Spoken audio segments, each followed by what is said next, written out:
about the Mueller investigation. Presidents are not kings, the judge wrote, punching a hole in the administration's broad claims of immunity. Now remember, this is about the Mueller investigation into Russian election interference, but it might have an impact on the current impeachment inquiry into Ukraine. Despite 2 weeks of public hearings into that on Capitol Hill, a new CNN poll shows that Americans are holding firm to their original views on impeachment. In other words, there has been no change in public opinion since October. Half of Americans still say that Trump should be impeached and removed from office, while 43% still say he should not. In a moment, we hear the case for impeachment from former acting U.S. Solicitor General Neil Katyal. But first, we hear a defense from Trump 2020 legal advisor and constitutional lawyer Jenna Ellis, and she's joining us now from Washington. Jenna, welcome to the program. Thank you so much for having me. So as I just summed up, we're going to hear an opposing view, but first and foremost, I want to get your view as to what is your best case, in other words, Trump's best case, against impeachment. Yeah, well, this is classic burden shifting to even think that the president really needs a defense, because the Democrats have to prove their case. Anyone who comes forward with articles of impeachment have to show what we call in the law a prima facie case. They have to fulfill that burden that whatever the charges are in the articles of impeachment, they have sufficient evidence to move forward with a trial. A lot of the American public simply believe that impeachment is a purely political process. It's actually not. Jurisdiction is given to the House in order to look at the articles of impeachment, and then it moves forward to a trial in the Senate.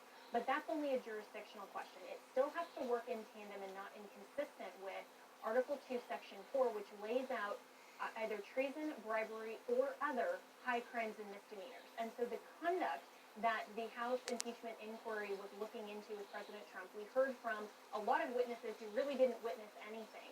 And the very key questions when witnesses who were actually on the July 25th phone call with Ukraine, they said no to bribery, no to any sort of criminal conduct. And so the Democrats here have not proved their case. They are saying that this is purely political, and that's the only reason that they're moving forward. And a United States sitting president cannot be impeached simply because an opposition party is in the majority and wants to oust him from office. You're an idiot spin doctor. What the framers designed in the U.S. Constitution when they allowed for impeachment of a sitting president. So let's take your points point by point, not all of them obviously, but the last couple that you made. On bribery, as you mentioned, you did hear one Trump appointee. I mean, it's his guy. It's a billionaire donor, Ambassador Sondland, who out and out said there was a quid pro quo. And then you heard others backing that up. He didn't say in his opinion, you stupid bitch. I'm giving you this chance to tell us. The Democrats, the opposition, claim that a quid pro quo is obviously something that's given in return for something. Another way to say bribery. You've mentioned the word, being crucial here. But they define it, referenced in the Constitution, as, quote, soliciting a benefit to influence an official act. The benefit in this case, they say, dirt on his 2020 political opponent, is tied to official acts. One would be the White House visit, the other would be holding up or conditioning the hundreds of millions of dollars in military aid to Ukraine. Do you accept that interpretation? No, and I don't think that there was no quid pro quo. Nobody on the right is going to accept that interpretation. They said that was simply their opinion and their speculation as far as what happened. But the two people on the phone call, President Trump and President Zelensky, both said that there was no pressure and that and Ukraine didn't even know that there was a temporary hold on aid. The United States president has the ability to set foreign policy, and Ukraine is the third most corrupt country in the world. To make sure that it don't put this on them. Process. Ultimately, aid was released with no conditions, and the president invited Zelensky to the White House 3 separate times with no conditions attached. So there's no quid, there's no pro, there's no quo. Everybody, we have to watch out for this bimbo. That the Democrats can show bimbo to fulfill, again, their prima facie case. And so this is something that is absolutely just... She's like Kellyanne Conway's afterbirth. They're showing focus groups to just try to see what the American people want and would recognize in terms of what polls better. And so this is not actually... That isn't true. It isn't about what polls better, you idiot. It's about justice and treason. Shut up, spin bitch. You get no respect.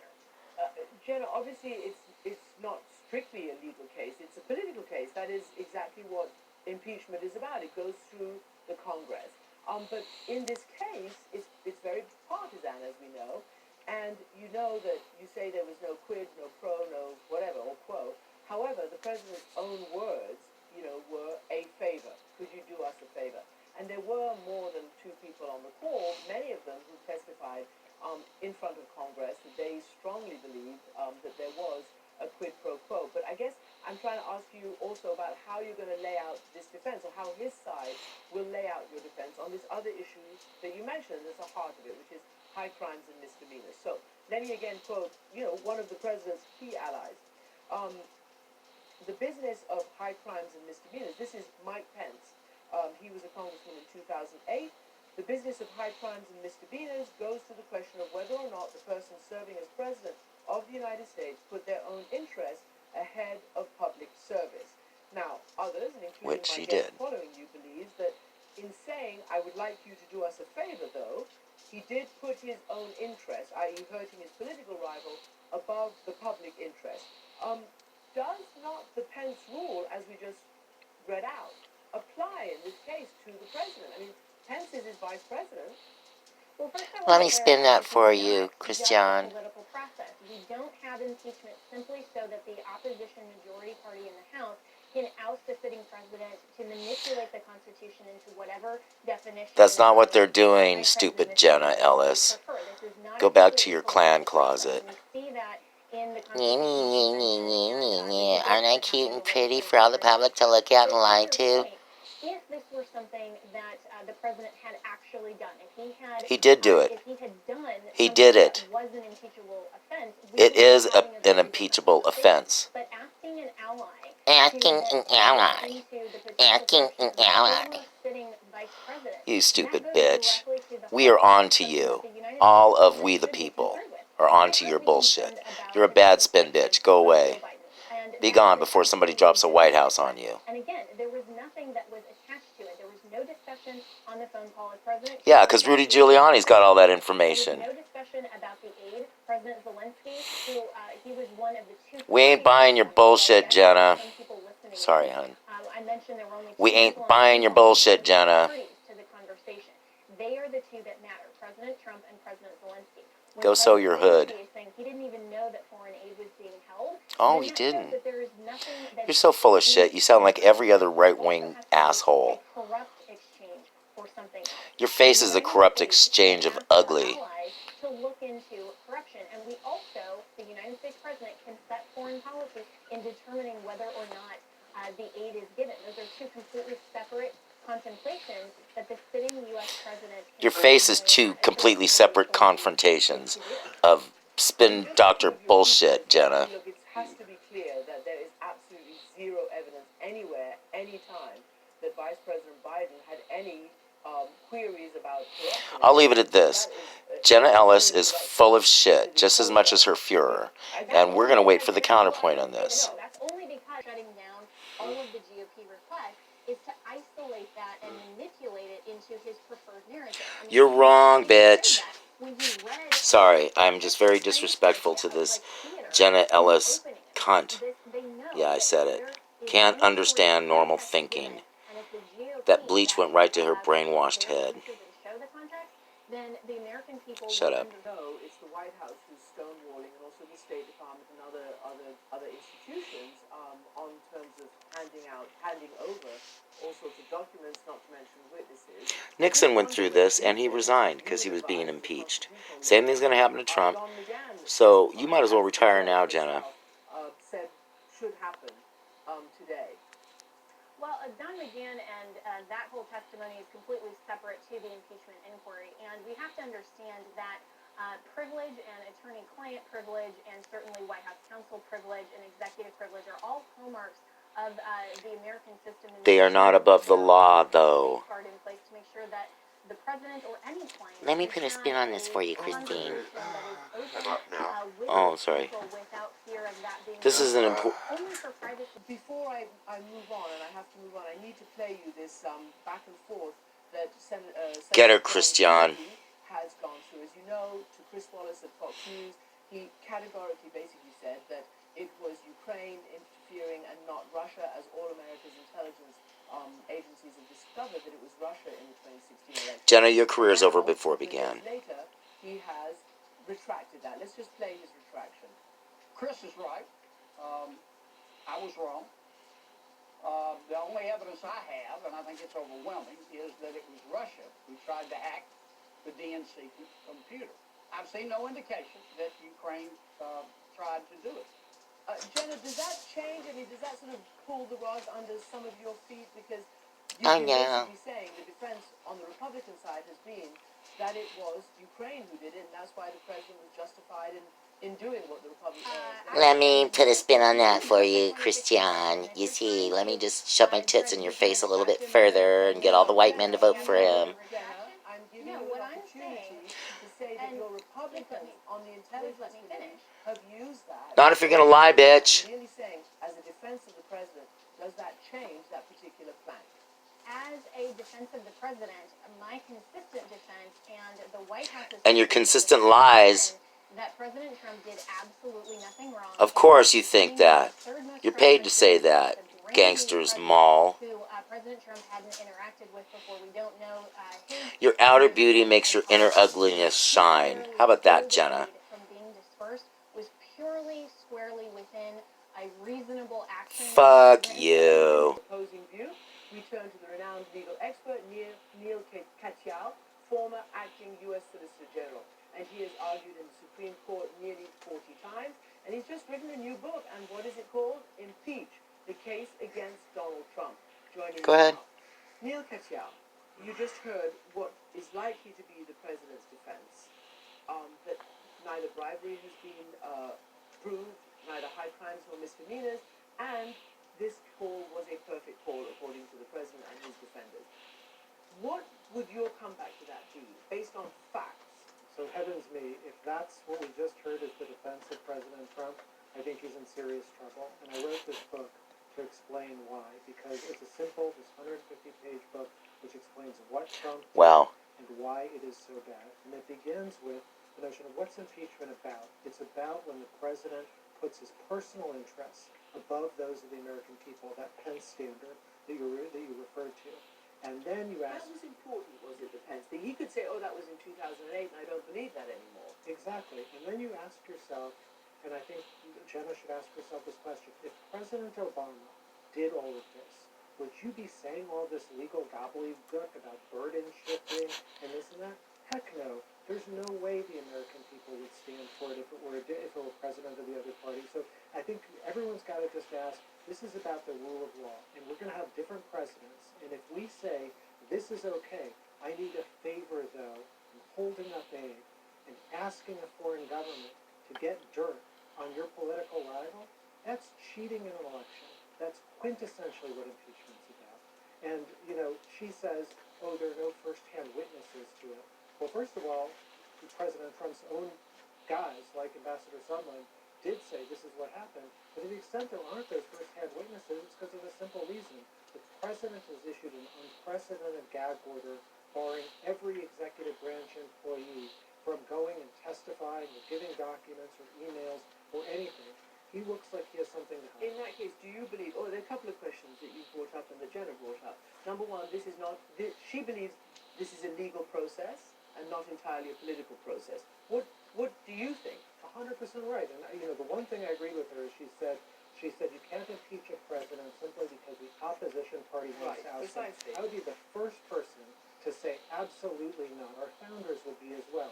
If she thinks that's what this is about, I think she's living in some alternative fact reality. But interestingly, you said, what would happen if the shoe was on the other foot? And if you did this, or did do this now, what would it mean for presidents now? It's exactly what President Trump has said. If we allow this to happen to me, what will it mean for presidents down the line? This could just open a whole can of worms. Yeah, I mean, God, you know, presidents won't be able to go and get secret help from foreign governments to help them in their election campaigns. You know, yes, the president's hands will be tied in that specific way, and I think every American should want that. You've laid out a whole treatise on this, and we'll come to the specifics in a moment. I want to ask you about today's news and whether you think that it will have any impact, and that is the judge who, as we just said, ruled that the president is not a king, and that his counsel, his special counsel, Don McGahn, stated simply the primary The takeaway presidents from the are not past kings. 250 years No of more recorded kings. American Right. history is that presidents I are hashtag that all kings. the That was time. commentary around her ruling that the president's personal or lawyer, Don McGahn, should testify before the House. Right, I think there's two implications. Number one is it's a rejection of the Trump manifesto that because he's president, he has absolute power. He can't be indicted, he can't be investigated, evidence can't be turned over. This judge, Judge Jackson, very respected judge, said absolutely no to all of that in a 120-page opinion. And then the second thing is it does say that his former employees, like McGahn, have to come and testify. And that may yield more information. And again, I totally disagree with your guest, Jenna, a moment ago. She was talking about the attorney-client privilege and that this is about the need for attorneys to be able to talk to their clients. As she should know, there is no attorney-client privilege When it for comes to the government lawyers. presidency. I've worked in the government. I think everyone in the government understands that. So that's just completely off base. What the president was saying is, because I'm president, I have a special privilege, and none of my advisors can say anything to a court or to the Congress, and that is fundamentally un-American. And what do you say to people who say the Democrats and their supporters are never Trumpers and that they're partisan, and this is entirely partisan? You yourself have argued many cases, as I said before, the Supreme Court. You've also been a legal advisor and argued a court for the democratically led House of Representatives when it came to the census. Give us an idea, because I noticed that the State Department officials, the professional career foreign service, went out of their way to say that, they serve without fear nor favor any president. Absolutely. If this were a case because of politics, I'd be the first person to say we can't do this. That's not appropriate. That's for the ballot box. That's for 2020. What this is about is a president who's really trampled on our notions of the rule of law. And I'm someone who supported the president on some stuff, much to the consternation of my party, for example, coming out for Neil Gorsuch right away and testifying for him.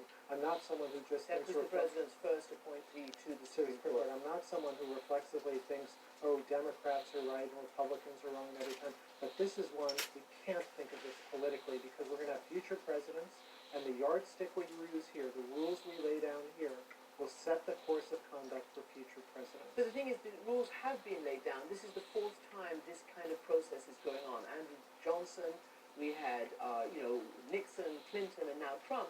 And it boils down to, I guess, you tell me, how one interprets and what the standard is for high crimes and misdemeanors. So to that end, let me play from Republican Congressman William Hurd what he has heard and said. An impeachable offense should be compelling, overwhelmingly clear, and unambiguous, and it's not something to be rushed or taken lightly. I've not heard evidence proving the president committed bribery or extortion. I also reject the notion that holding this view means supporting all the foreign policy choices we have been hearing about over these last few weeks. So, he's not always a reflexive pro-Trumper, but this is what he's saying. And to date, that seems to be what all the Republicans are saying in Congress. I think that we haven't had the trial yet. So to say, oh, we haven't heard this evidence is really putting the cart before the horse. This thing is moving But you've heard a lot of evidence. What other evidence is there? Oh, I certainly think that the evidence is there, and the book makes the case that just the July 25th transcript alone is enough to impeach. But I agree that members of Congress haven't all focused on this yet. That's what the whole point of the trial is. When those senators take their oath, they have to swear a special impeachment oath to listen to all the evidence. And when you listen to the evidence, when you read the transcript, when you listen to the witnesses, and the witnesses that may come before the Senate that we still haven't heard from because of the president's gag order, I do think that all of that is moving in the same direction. The whistleblower's report hasn't been disproven in any capacity, and indeed the case against the president from witness after witness, and that includes, by the way, a bunch of Republican witnesses. So, and the president's own administration people, his own appointees, they're all putting the knife in the president's back. So time will tell. We're very early in this. We're only in chapter 1. And obviously, I think you're referring to particularly Gordon Sondland, who everybody was in the loop. We did. Han.